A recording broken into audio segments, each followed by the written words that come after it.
اللہ الرحمن الرحیم الحمد للہ رب العالمین وبہ نستعین وصلی اللہ وسلم علی سید الانبیاء والمرسلین وعلی آلہ واصحابہ اجمعین ومن تبعہم بإحسان الی یوم الدین اما بعد۔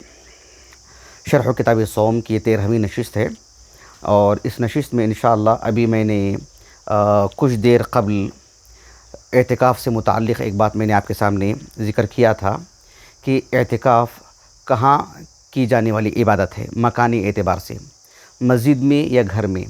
میں نے آپ کے سامنے تفصیل سے اس بات کو بتایا کہ بحیثیت مسلمان ہمیں اعتکاف مسجد ہی میں کرنا چاہیے۔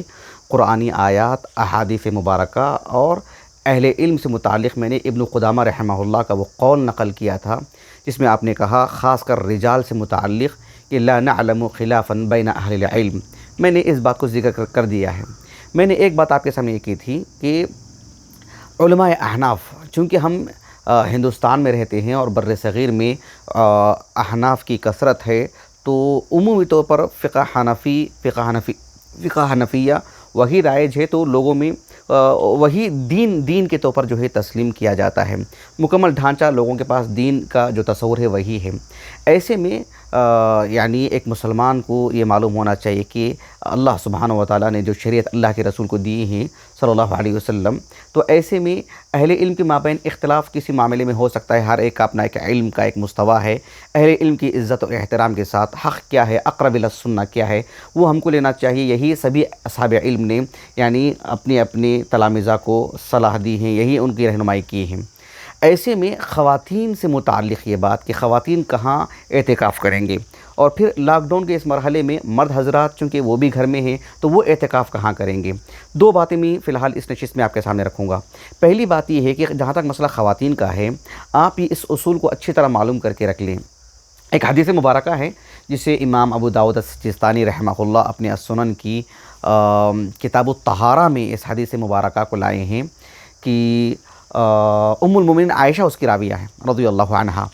آپ صلی اللہ علیہ وسلم نے فرمایا، حدیث میں کافی باتیں ہیں طہارہ سے متعلق، اس میں ام سلیم رضی اللہ عنہا کے ایک سوال پر اللہ کے رسول نے کہا صلی اللہ علیہ وسلم، انما النساء شقائق الرجال۔ ایک قاعدہ ہے، اس کو سمجھنے کی ضرورت ہے کہ انما النساء شقائق الرجال، کہ خواتین وہ مردوں کے شقیق ہیں، یعنی جو احکام، جو مسائل اور جو مطالبات مرد حضرات سے شریعت نے کی ہے، ہو بہو وہی خواتین کے لیے بھی، جب تک کہ خواتین کے لیے فرق کرنے والی کوئی دلیل نہ آ جائے۔ جیسے خواتین جو ہے سونے کے زیورات پہن سکتی ہیں اور مرد نہیں پہن سکتا، کیونکہ شریعت نے انہیں منع کیا ہے۔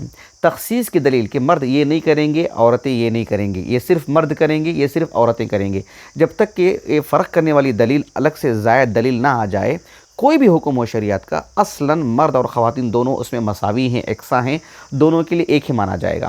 ایسے میں اللہ کے رسول نے صلی اللہ علیہ وسلم نماز سے متعلق، روزوں سے متعلق، حج سے متعلق کچھ امور میں مرد اور خواتین کو فرق کر کے بتایا ہے آپ نے۔ جیسے خاص ایام میں عورت نماز نہیں پڑھے گی، تو جہاں اللہ کے رسول نے فرق کیا ہے حج کے امور میں، سبھی امور میں اعتکاف سے متعلق آپ صلی اللہ علیہ وسلم نے نہ قرآنی آیات میں جو عموم ہیں، اس کی جو مسائل جو احادیث میں ہمیں ملتی ہیں، ایسا کوئی ہمیں فرق نہیں ملتا ہے کہ خواتین کے لیے اللہ کے رسول نے گھر میں رہنے کی بات کہی ہو کہ تمہارے لیے استر، تمہارے لیے یعنی صدر پوشی کا، اور تمہارے لیے بہتر یہی ہے کہ تم گھر میں اعتکاف کرو۔ اس میں ایسی کوئی بات اللہ کے رسول سے ہمیں ملتی نہیں ہے صلی اللہ علیہ وسلم۔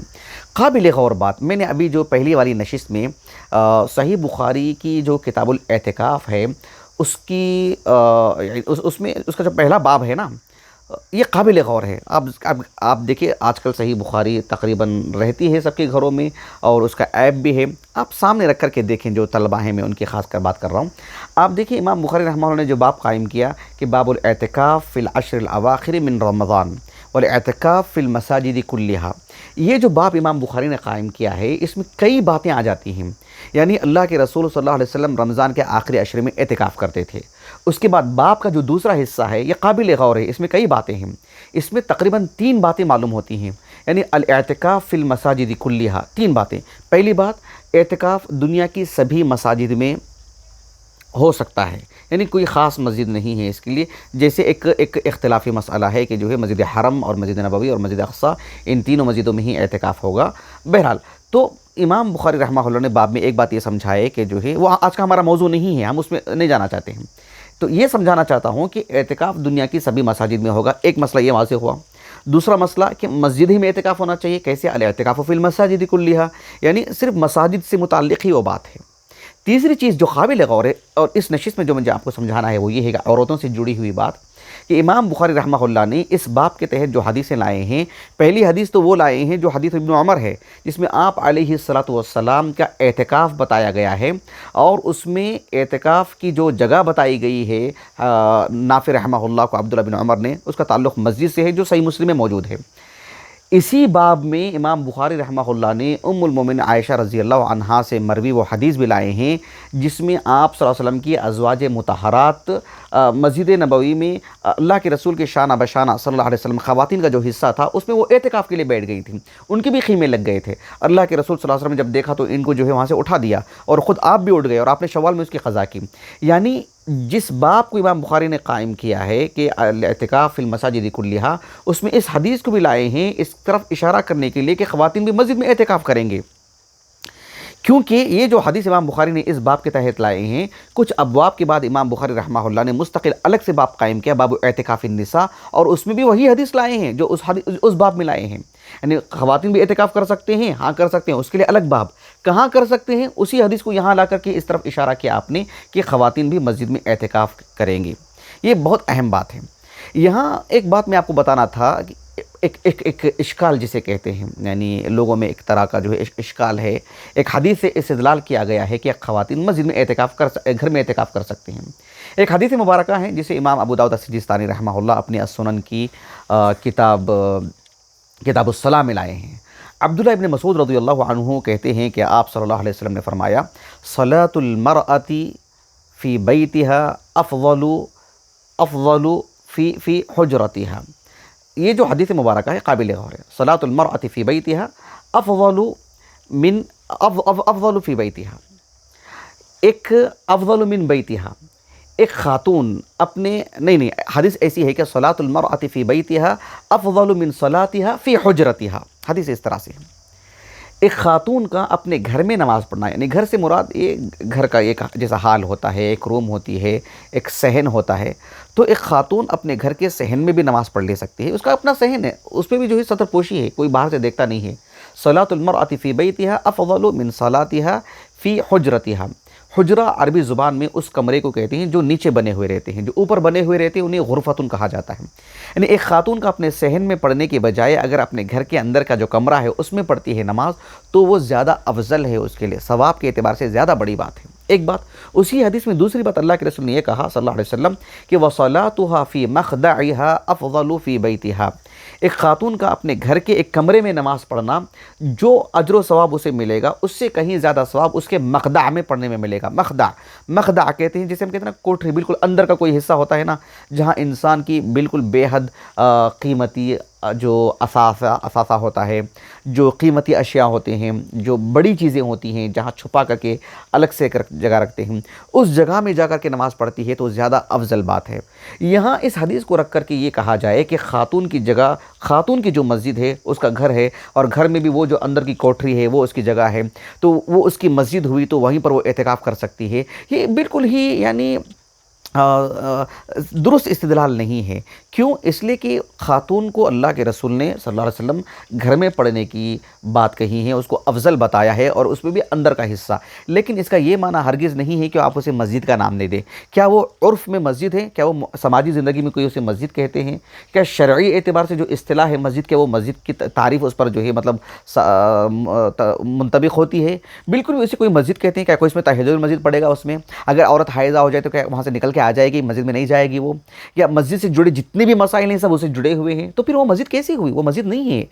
تو یہ مطلب بس ایک مجازن اس کو مسجد کہا گیا اس کی خاتون کی، لیکن وہ مسجد نہیں ہے، تو اعتکاف وہ وہاں نہیں کرے گی۔ قابل غور بات یہ ہے کہ رسول اللہ صلی اللہ علیہ وسلم کے زمانے میں، آپ کے وفات کے بعد آپ کے صحابیات، خود صحابہ جو مرد حضرات ہیں، انہوں نے کبھی اپنی خواتین کو نہیں گھروں میں اعتکاف کرو کبھی نہیں کہا۔ ایسے آثار ملتے ہیں کہ گھروں میں اعتکاف کرنے والی بات جو بآسانی صحیح رہی ہے، ایسے کوئی آثار نہیں ملتے ہیں جس میں خواتین نے عہد صحابہ میں، خلفائے راشدین کے دور میں، نبی کے دور میں، خلفائے راشدین کے دور میں اور بعد میں بھی، یعنی خواتین گھر میں اعتکاف کریں گے ایسا نہیں ہے، اس حدیث سے ایسا استدلال نہیں کیا جا سکتا ہے۔ تو ازواج مطہرات نے ایک دن بھی اپنے گھر میں اعتکاف نہیں کیا، کم از کم لوگوں کی رہنمائی کرنے کے لیے، خواتین کے آسانی کے لیے، جواز بتانے کے لیے کہ ہم تو مسجد میں اعتکاف کر رہے ہیں لیکن گھر میں اعتکاف کرنا جائز ہے، وہ جواز بتانے کے لیے بھی آپ نے گھروں میں اعتکاف نہیں کیا۔ تو گھر میں اعتکاف نہیں کرنا چاہیے، مسجد ہی میں اعتکاف کرنا چاہیے، چاہے وہ مرد ہو چاہے عورت ہو۔ اگر کسی عورت کو اس کی شوہر کی طرف سے اجازت نہیں ہے اعتکاف کے لیے، اس لیے کہ جو گھر کے کام کاج ہیں یا اگر اس کی گھر میں ضروریات ہیں، ایسے میں کوئی خاتون یہ کہے کہ میں مجبور ہوں کہ میں گھر کو مسجد کو جا نہیں سکتی ہوں، ٹھیک ہے آپ مجبور ہیں تو وہ عبادت آپ پر ہے ہی نہیں سرے سے، آپ دوسری عبادت کیجئے، قرآن پڑھیے، ذکر و اذکار کیجئے، یا یکسوئی سے بیٹھ کر کے وہ اعتکاف نہیں، شرعی اعتکاف نہیں، آپ سنجیدگی سے ایک کمرے میں بند ہو جائیے، لیکن اس وجہ سے نہیں کہ جو رہبانیت ہوتی ہے، یعنی بس لوگوں سے میل جول نہ ہو اور جو ہے یکسوئی سے آپ تلاوت کرتے ہوں، یہ آپ کے لیے بہت اچھا ہے، آپ اسے شرعی اعتبار سے اعتکاف نہیں کر سکتے آپ۔ یہ میں بات اس لیے بتا رہا ہوں کہ جس عبادت کو اللہ کے رسول نے جس جگہ سے جوڑے ہیں اسی جگہ میں انجام دینا چاہیے۔ اگر آپ کو اس جگہ میں انجام دینے کی طاقت نہیں ہے تو آپ مکلف نہیں ہیں۔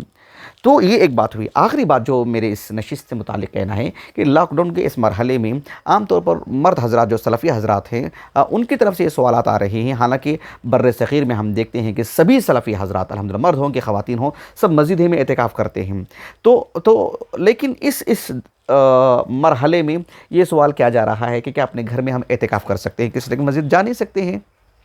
دیکھیے، جہاں تک مسئلہ اس لاک ڈاؤن کے مرحلے میں ہے، جو تخفیف اور جو آسانیاں ہمارے لیے اللہ کی شریعت سے ہمیں مل رہی ہیں کہ فرض نماز ہم مسجد میں نہیں پڑھ سکتے، کیوں؟ کرونا وائرس میں جو اصل چیز جو مؤثر ہے وہ یہی ہے کہ مواصلات، لوگوں کے میل ملاپ سے ہی یہ چیز منتقل ہو رہی ہے، اس وجہ سے اس میں ایک طرح سے فاصلہ رکھا گیا ہے کہ لوگ قریب نہ ہوں، اور مسجد اجتماعیت ہی کی اصل جگہ ہے۔ ایسے میں مسجد جانے سے منع کیا گیا، شرعاً بھی یہ چیز جو ہے منع ہے، مسجد جا نہیں سکتے ہیں اس مرض کی وجہ سے۔ ایسے میں نماز کا جہاں تک مسئلہ ہے، آپ بحیثیت مرد مسجد ہی میں نماز پڑھیں گے، جماعت سے نماز پڑھیں گے، لیکن اس مرض کی وجہ سے، کرونا وائرس کی وجہ سے اور لاک ڈاؤن کے اس مرحلے کی وجہ سے ہم مسجد میں نماز نہیں پڑھ سکتے ہیں، تو گھر میں پڑھ رہے ہیں۔ فرض نماز ایک مرد کو مسجد میں پڑھنا چاہیے، گنجائش نہیں ہے تو وہ اکیلے میں پڑھتا ہے، مسجد میں پڑھتا ہے، مسجد میں پڑھنے کی گنجائش نہیں ہے تو گھر میں پڑھتا ہے، کھڑنے کی طاقت نہیں بیٹھ کے پڑھ سکتا ہے۔ یہ عبادت کی ساری شکلیں شریعت میں موجود ہیں، لیکن اعتکاف کا مسئلہ ایسا نہیں ہے۔ اعتکاف ایک سنت عبادت ہے، اسے اسی جگہ میں انجام دینا چاہیے، اس جگہ میں انجام نہیں دیتے ہیں تو وہ عبادت سرے سے ہے ہی نہیں، اعتکاف والی عبادت۔ جب آپ کو موقع ملے، جب ہم کو میسر ہو، ہم اعتکاف مسجد میں کریں گے، بصورت دیگر ہم یہاں کریں گے۔ ایک مثال میں آپ کو دیتا ہوں، آپ حج کی مثال لے لیجئے۔ حج سے متعلق ہم سب جانتے ہیں کہ حج کہاں کیا جاتا ہے، حج کے ارکان کہاں جو ہے پورے کیے جاتے ہیں، حج کے سارے جزئیات کہاں انجام دیے جاتے ہیں، کس مکان میں، کس جگہ میں، کون سی عبادت، مکے میں بھی کس جگہ میں، سب چیزیں ہم جانتے ہیں الحمدللہ۔ ایسے میں لا قدر اللہ، اللہ سبحانہ و تعالیٰ جو ہے ان حالات کو بحال فرمائے، اور جو ہے اس تنگی کو، اس مصیبت کو اللہ تعالیٰ ہم سے اٹھا دے، اللہ تعالیٰ راحت عطا فرمائے۔ تو حج سے متعلق مان لیجئے کہ اس سے پہلے بھی، آج بھی، اس سال بھی اگر حج سے متعلق کوئی ایسا قانون آ جائے کہ اس سال کے لیے گنجائش نہیں ہے، تو کیا ہم اپنے جگہوں میں حج کے ارکان پورے کریں گے یہ کہہ کر کے کہ ہم آج جا نہیں سکتے وہاں پر؟ سبحان اللہ، بالکل بھی ایسی بات ہے۔ اس سے پہلے بھی آپ دیکھ لیجئے کہ طاعون عمواس جو 18 ہجری کے آس پاس جو طاعون آیا تھا، اور اس کے علاوہ بھی ہماری تاریخ میں کئی بڑے بڑے طاعون کی جو وبائیں جو ہے عام ہوئی ہیں۔ 430 پر 9 ہجری کو ابن حجر رحمہ اللہ کی جو کتاب بذل الماعون فی فضل الطاعون، اس میں آپ نے جو ہے 430 پر 9 ہجری کا ایک واقعہ لکھا ہے کہ چین سے ایک جو ہے طاعون کی وبا جو ہے عام ہوئی تھی، وہاں سے بلاد ہندوستان کی جو اتنا قدیم جو ہندوستان ہے، تو وہاں یہ مرض عام ہوا، پھر یہاں سے جو ازبکستان، پھر ایران، پھر وہاں سے خوارزم، پھر وہاں سے ترکی، پھر جو ہے بلاد اندلس، اور جو ہے بہت دور تک اسپین تک جو ہے، پھر افریقہ کے ممالک میں جزائر تک، اور پھر پورا جزیرۃ العرب جو ہے اس سے متاثر ہو گیا۔ مدینے میں وہ طاعون نہیں آیا، حدیث رسول ہے۔ تو یہ طاعون جو ہے اس قدر عام ہوا تھا، جو 423 پر 9 ہجری کی میں بات کروں، چین سے ہی شروع ہوا تھا وہ بھی۔ ایسے میں ہمیں کبھی یہ بات نہیں ملتی ہے کہ جو ہے یعنی پورے متعلقات میں کبھی بھی جو ہے کہ جو ہے اعتکاف کی بات جو ہے مسجد میں نہیں، گھر میں بھی انہوں نے کر لیا ہو، ایسی باتیں ہمیں نہیں ملتی ہیں۔ تو خلاصہ کلام یہی ہے کہ اس وقت ہم مکلف نہیں ہیں، یعنی اس عبادت کے ہم مکلف نہیں ہیں۔ جو مسجد میں رہ گئے ہیں، امام مسجد ہیں، مسجد کے مؤذن ہیں، اور مسجد میں کوئی ایک دو افراد مسجد ہی میں رہتے ہیں یا مسجد سے جڑا ان کا گھر ہے، وہ اعتکاف وہاں کر لے تو ان کے لیے ایک گنجائش ہے۔ لیکن جس کے لیے گنجائش نہیں ہے، وہ مکلف ہی نہیں ہے، وہ دیگر عبادتیں کریں۔ عبادتوں کی کتنی شکلیں ہیں سبحان اللہ۔ تو ایسا تکلف نہیں کرنا چاہیے۔ اللہ کی رضامندی، اللہ تعالیٰ کا تقرب، اللہ تعالیٰ کے بتائے ہوئے طریقے پر عبادت کرنے سے، اللہ کے رسول کی جو شریعت ہے، جو اللہ کے رسول نے دین سمجھایا ہے، اسی پر عمل کرنے سے ہمیں اللہ کا تقرب ملتا ہے۔ اللہ تعالیٰ سے دعا ہے کہ اللہ سبحانہ و تعالیٰ ہمیں اللہ کی عبادت کو اللہ تعالیٰ کے لیے اخلاص کے ساتھ، اللہ کی رضامندی کے لیے اور نبی کریم صلی اللہ علیہ وسلم کی شریعت کے موافق انجام دینے کے اللہ ہمیں توفیق عطا فرمائے۔ سبحانک اللہم و بحمدک، اشہد ان لا الہ الا انت، استغفرک واتوب الیک۔